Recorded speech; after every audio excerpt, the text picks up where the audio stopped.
Capítulo 22. A Fortuna de Tamar.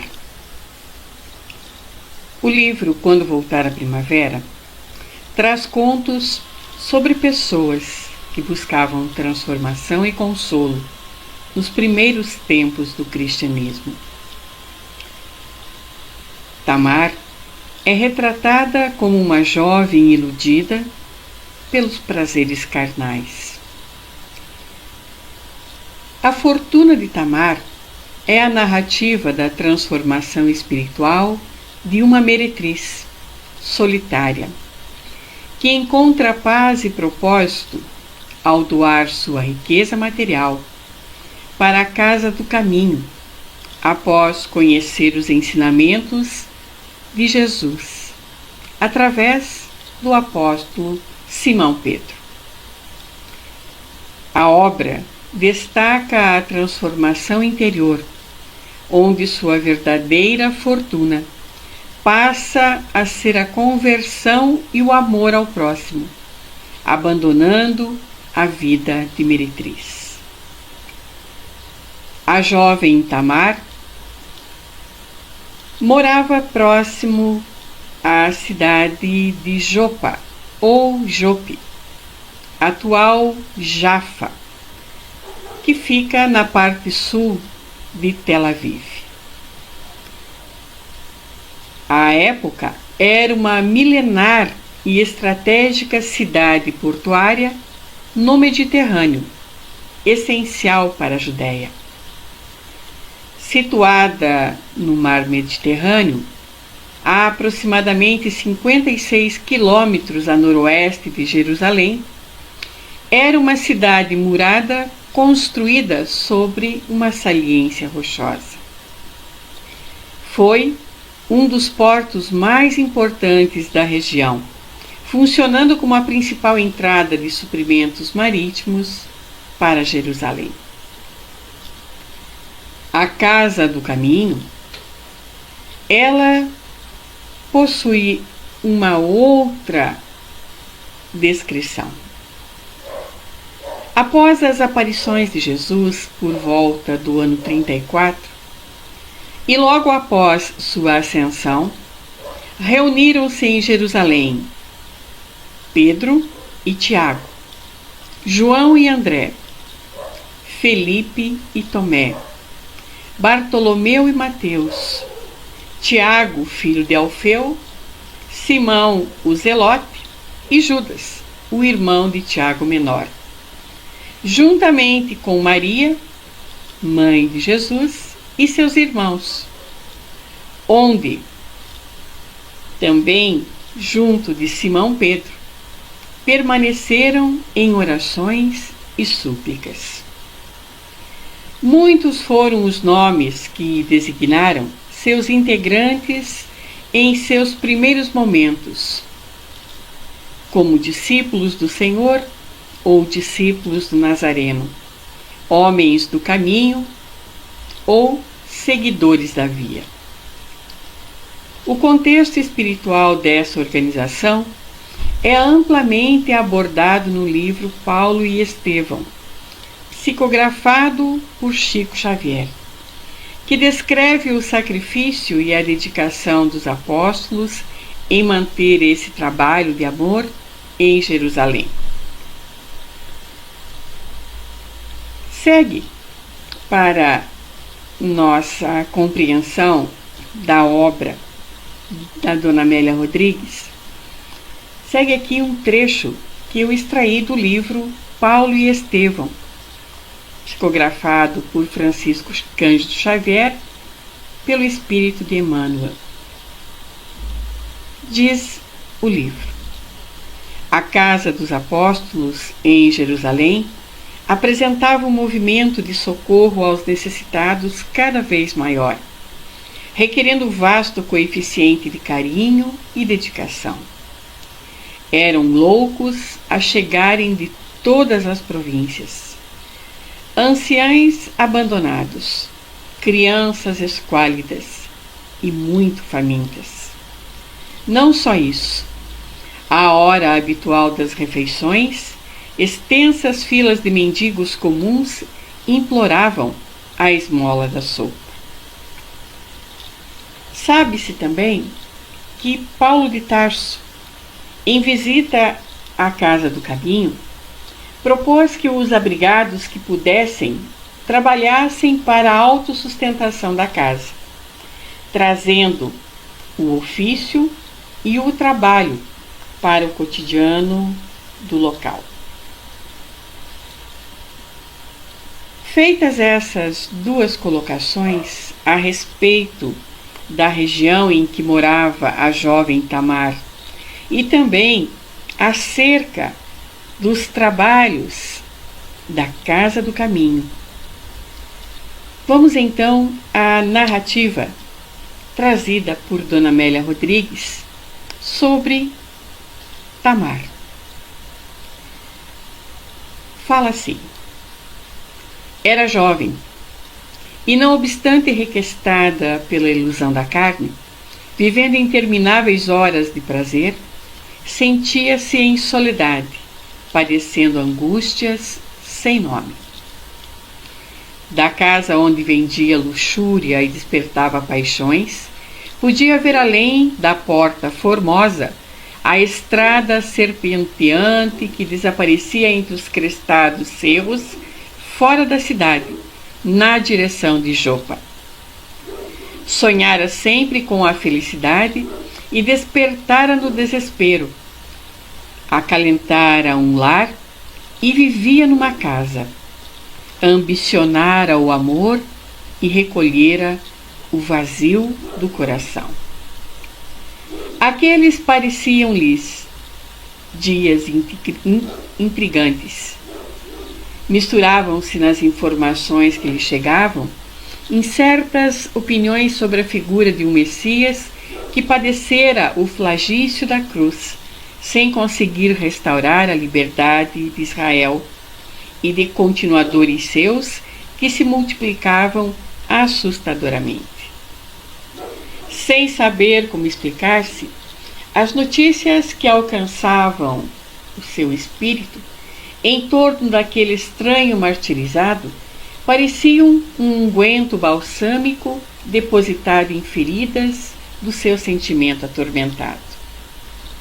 Colhera impressões de transeuntes que a ele se referiam, impressionados, de servos comovidos, e através das companheiras de ilusão se inteirara que remanesciam dele companheiros que ergueram um abrigo de socorro aos desventurados e infelizes, além dos muros do caminho distante, onde sempre havia misericórdia e compaixão. Ali, na casa em que eles se reuniam, embora as diferenças naturais, todos eram iguais. Crianças órfãs, desvalidos e enfermos enxameavam sobre os telheiros acolhedores, enquanto mãos estranhas, esparzindo caridade, irmanavam-nos em salutar convivência. Anelava por ir ter com eles. Tinha tormentosa sede de Deus. Não desejava receber objurgatórias nem repreensões. Sofria a carência de entendimento fraterno, precisava ofertar-se uma oportunidade. E foi visitar Simão, o apóstolo do caminho. Misturou-se aos ouvintes do entardecer que repletavam o auditório singelo e escutou-o fascinado. Pairavam no ar dulce das emoções, enquanto estranho magnetismo penetrava os espíritos, atingindo-a profundamente. A conversação edificante do venerando discípulo de Jesus era feita de reminiscências carinhosas.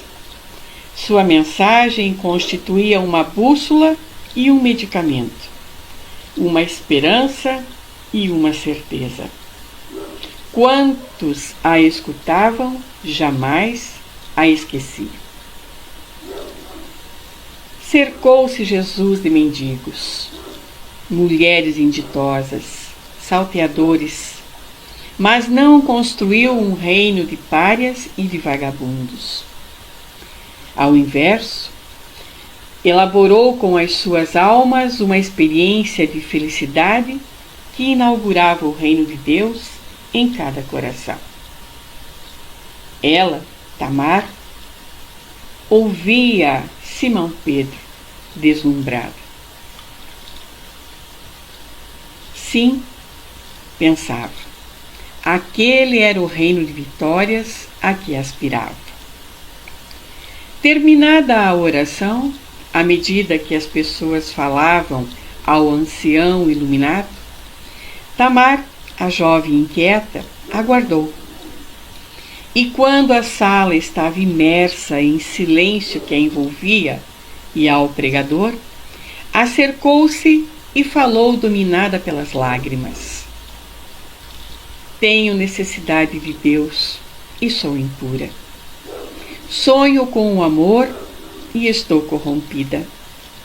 Na minha indigência de pecadora, escutei o chamado para a liberdade, mas sou escrava. Ai de mim, que sou desditosa meretriz e nada posso fazer, nada sou. Jesus, porém, minha filha, respondeu Simão delicado, é a porta da redenção e a via libertadora. Desejo a luz e bracejo em trevas. Ambiciono a honra e sou toda podridão. Que hei de fazer amigo dos desditosos?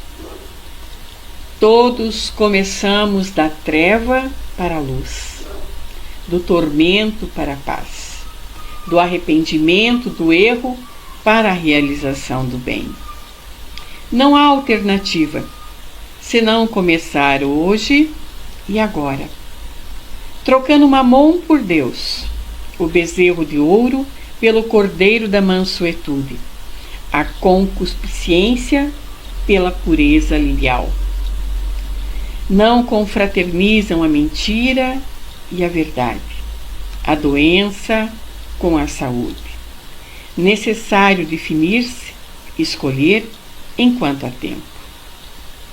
Ela fitou o ancião, que parecia aureolado de estranha luz, e saindo da hesitação que a vencia, revolveu a destra nervosa no tecido custoso da burra dourada e, tomando as moedas que tilintavam, colocou-as nas mãos do pescador, esclarecendo: e a minha riqueza, o fruto do prazer da véspera. Todas as moedas de ontem aí estão. Rogo-lhe que as transforme em pães e socorro. Deve haver aí, olhou em derredor para a intimidade da casa, agora envolta em sombras, filhos de mulheres como eu, que não conhecem as mães desvairadas, que não souberam ser mães. Guarde-as, minha filha, retrucou o apóstolo sereno.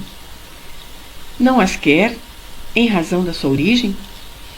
Talvez sejam as mais valiosas porque estão manchadas pelo suor e pelo sangue da minha aflição, que deseja transformar em senda renovadora, primeiro passo para o reencontro comigo mesma. Guarde-as, por favor, e apiade-se de mim. Com o peito opresso, a garganta entumecida, Tamar foi penetrada pela suave expressão do fiel servidor do Cristo, igualmente emocionado, e saiu, banhando-se pela luz das estrelas faiscantes na escumilha do infinito. A partir de então, entre as mãos que se movimentavam para socorrer na casa do caminho, em nome de Jesus, estavam as outrora cuidadas mãos de Tamar, a antiga meretriz que encontrou o reino de Deus e deu-se integralmente a ele, transformando a fortuna da ilusão em riqueza de paz.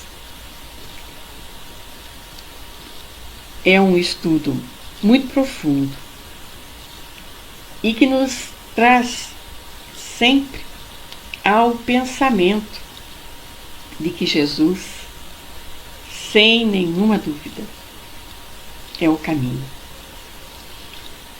é a verdade e é a vida. Apesar da riqueza material, Tamar vivia em solidão e ansiava por amor e amparo.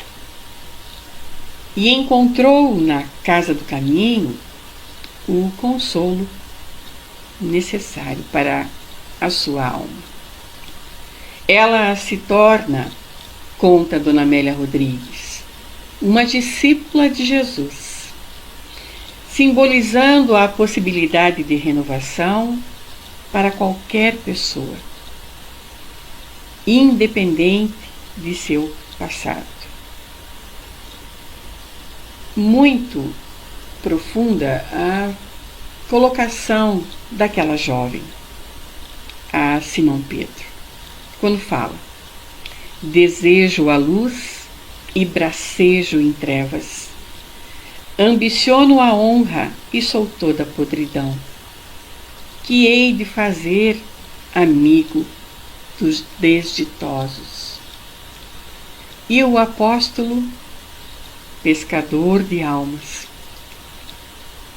responde: todos começamos da treva para a luz, do tormento para a paz, do arrependimento do erro para a realização do bem. Não há alternativa, continua ele, senão começar hoje e agora. Jesus é a porta da redenção e a via libertadora. É essa a mensagem deste capítulo da obra Quando Voltar a Primavera. Seja essa a nossa coragem. Ainda bracejamos em trevas, mas todos já desejamos a luz. Seja, na verdade, este o momento, o presente, hoje, agora. O começo e a abertura dessa porta de redenção, desse segmento na nossa caminhada espiritual rumo a uma via libertadora. Muito obrigada pela companhia. Muito obrigada por estarmos juntos, rogando aos espíritos da espiritualidade maior para que nos façam mais despertos, mais conscientes da verdade, sempre sob a proteção de nosso Senhor Jesus. Até uma próxima oportunidade. Muito obrigada pela companhia.